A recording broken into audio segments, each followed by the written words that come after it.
We're going to bring jobs back to New York. New York State is right now a total and complete disaster.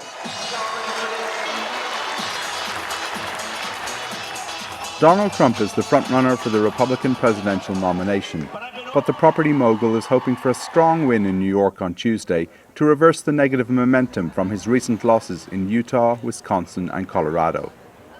The New York tycoon has been campaigning across the Empire State in his quest to beat Texas Senator Ted Cruz and Ohio Governor John Kasich, and to win the bulk of the 95 convention delegates that are up for grabs on Tuesday.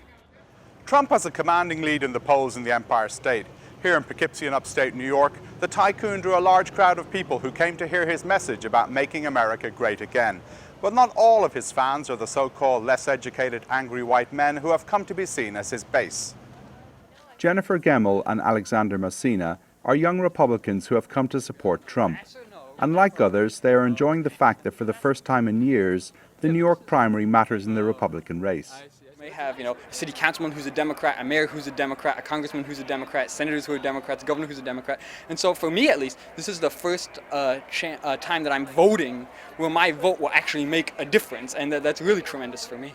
I live in a very liberal city in a very liberal state, and I really wanted to have a chance to be with other people who are like-minded politically. I think probably the major thing is the fact that he's not bought by special interests and he's self-funding his own campaign. I just don't like the fact that there are a handful of people on both the Republican and Democrat side that basically control the parties. And I think it's refreshing, and I think it's something that we need. But not everyone is a fan. Errol King is a homeless veteran who has been selling Trump hats on the trail.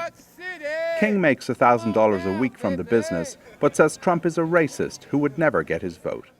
He's using the race card incognitally, like. He has that facade like he's for making America great again, as if Barack Obama took America down. Trump has spent most of the past month attacking the man he calls Lion Ted Cruz. But in New York, he has taken shots at Kasich, who is second in the polls in the state. Ahead of the primary, Kasich visited P.J. Bernstein, a famous Jewish deli in Manhattan, where he ate soup, pickles and apple strudel.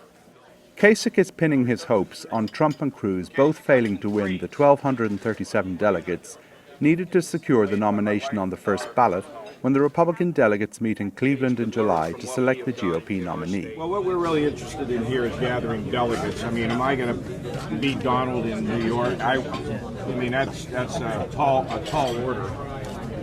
But I think we're going to have momentum coming out of New York, and we're going to win delegates, and that's what we're on, a delegate hunt.